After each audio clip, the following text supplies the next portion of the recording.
దేశవ్యాప్తంగా ఉత్కంఠకు లోనైన ఎన్నికలు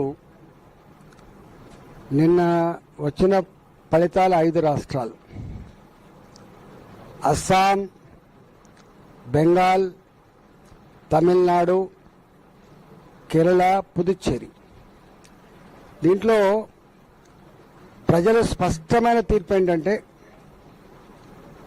ఏనాటికైనా చరిత్ర నిర్మాతలు, చరిత్ర తిరిగి రాసేవాళ్ళు ప్రజలు మాత్రమే అని చెప్పి మరోసారి నిరూపితమైంది. ఇది ఎవరి జాగీరు కాదు, ప్రజల జాగీరు మాత్రమే అని చెప్పి మరోసారి ప్రూవ్ చేసింది ఈ 5 రాష్ట్రాల ప్రజలు. అస్సాంలో 10 సంవత్సరాల తర్వాత కూడా మళ్ళీ మూడోసారి ఆ రాష్ట్ర ముఖ్యమంత్రి హిమంత్ బిశ్వ శర్మకి భారతీయ జనతా పార్టీకి పట్టం కట్టిందంటే భారతీయ జనతా పార్టీ పట్ల, ప్రభుత్వం పట్ల ఎంత గొప్ప భావన ఉందో దాన్ని బట్టి మనకు అర్థం కావాలి. మళ్ళీ అదే పక్క బెంగాల్కి వచ్చినప్పటికీ బెంగాల్లో అరాచకం,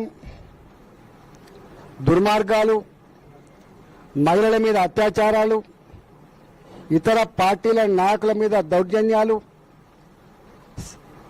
ప్రోటోకాల్స్ అన్ని కూడా తుంగలో తొక్కి నా జాగీర్ అనే పద్ధతిలో అహంకారపూరితంగా పాలించినటువంటి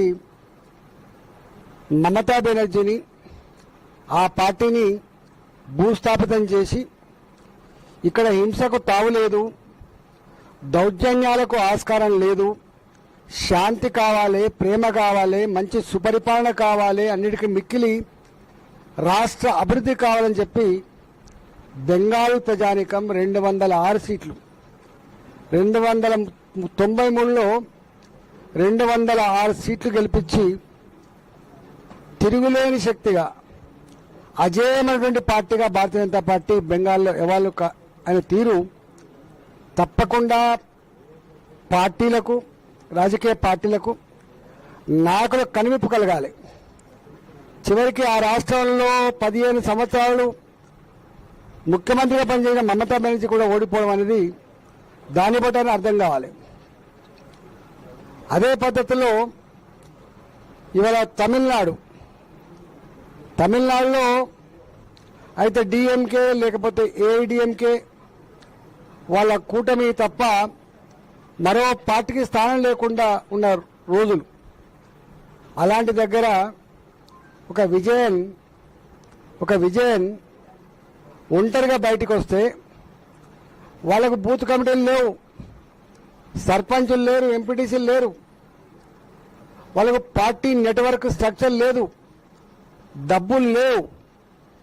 చివరికి ఎంత గొప్ప అంటే స్టాలిన్ మీద కూడా, ఆ రాష్ట్ర ముఖ్యమంత్రి స్టాలిన్ మీద కూడా ఒక మామూలు సామాన్యుడు విజయన్ పార్టీ నుంచి పోటీ చేసి గెలిచిందంటే అంటే ఎంత వ్యతిరేకత ఉందో అర్థం కావాలి. కుటుంబ పార్టీలు, రాజకీయాలు, కుటుంబ పరంగా దోపిడీ, అసలు అహంకారం ఇక మాకు ఎదురు లేదనేటువంటి తమిళనాడులో అంతకుముందు జయలలిత కూడా కట్నే చేసిండ్రు, ఆమెను బొందబెట్టి ఇవాళ డిఎంకే తెచ్చిండ్రు, ఇవాళ వీళ్ళది కూడా కట్నే ఉంటే ఇవాళ మామూలు విజయాన్ని గెలిపించిండ్రు. తమిళనాడు ఎన్నికలు దేశ రాజకీయ పార్టీలకు కనువిప్పు కలగాలని చెప్పి కోరుతున్నారు.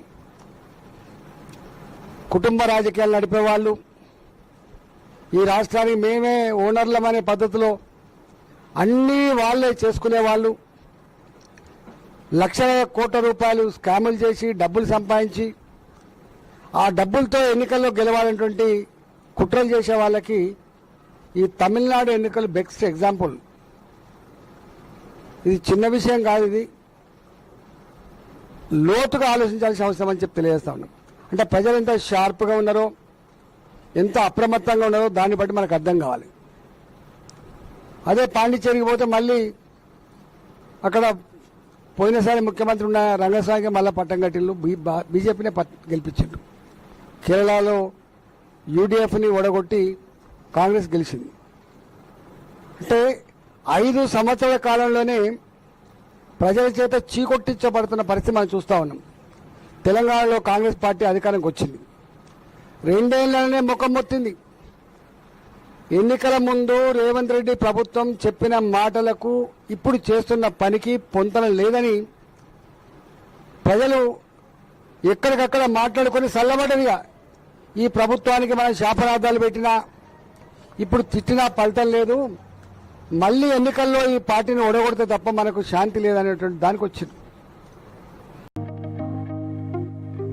స్వచ్ఛంగా, సహజంగా పోషకాలు నిండిన ఎస్ఆర్కే డైరీ పాలు మరియు పాల పదార్థాలని ఎంచుకుందాం.